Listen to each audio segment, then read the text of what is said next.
And just as early as picking up my sister's tennis racket and pretending it was a guitar and, rocking in front of the mirror and all that stuff. And then by the time I was 10, and about that point, I discovered Rush, and definitely knew I wanted to do it for sure. So I bought a neighborhood kid's guitar, crappy acoustic for like $30 out of my own money, and tortured myself on that for a while, and then started taking some local guitar lessons a little bit.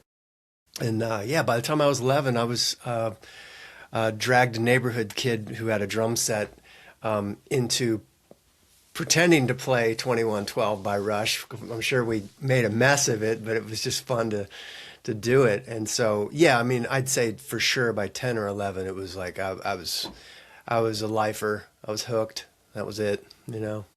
Wow, that's incredible. Your sister, you mentioned you grabbing her tennis racket. Was she older or younger than you? I'm just trying Yeah, to two imagine older. this family. Yeah, I have two older sisters. And the oldest, she was definitely the one that had like, she'd have some records laying around that were like piqued my interest. She'd have Allman Brothers and Rod Stewart and stuff like that. So I was just like, oh, this is cool. But I had my own journey to follow.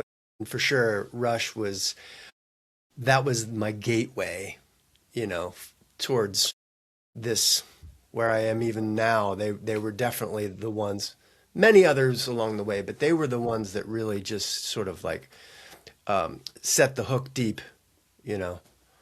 Yeah, it's really like thinking about family and thinking about like what that looked like, together and what influence is like too. So when you started playing, like when you connected with your friends, was everybody kind of in the same page with the music that you were all listening to, or was people all over the place?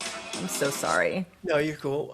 No, in fact, I felt very sort of in almost a cool way, like I was the only one in my school or anybody that even ever heard of Rush. Because this was before they really even had any song on the radio.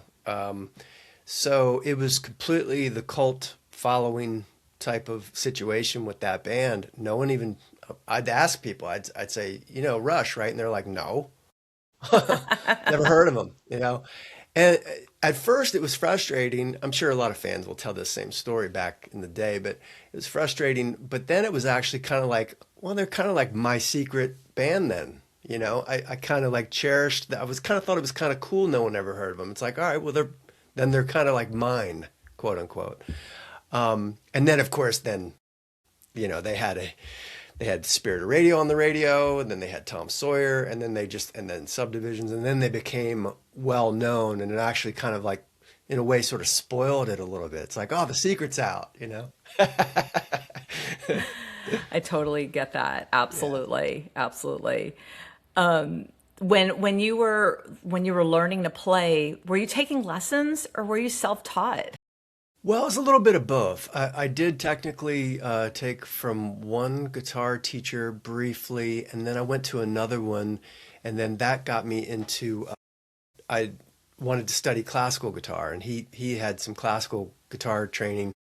I was fascinated by people like Alex Lifeson and other guitarists, Steve Howe, who were rock guitarists, but they had really an eclectic influence, and they were very versatile in terms of styles. So I thought, well, that's what I want to do. I want to Jimmy Page as well, the acoustic side. So I studied some classical with that teacher, and then but pretty much the rest of it was very self-taught exploration. And by the time I was 16, I was playing professionally in clubs, and I was teaching at a music store by the time I was 17. So I was actually a guitar teacher at Oh my that point. gosh. Yeah.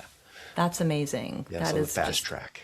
yeah, for sure. So if you weren't, well, I'm curious what your family was thinking, because I think of people, when they're pursuing this passion, and it's a passion, you had it, it was within you. Were they supporting it, or were they thinking maybe, you want to go become a lawyer? I don't know. Yeah.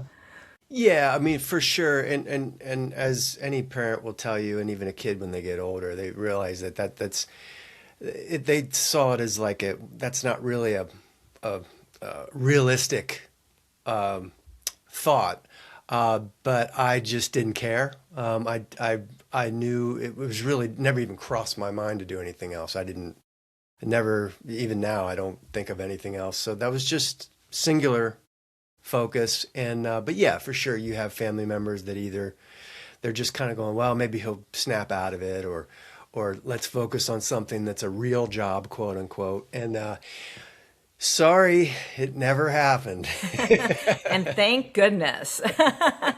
Yeah, better or worse, right? Yes, no, you're doing exactly what you should be doing.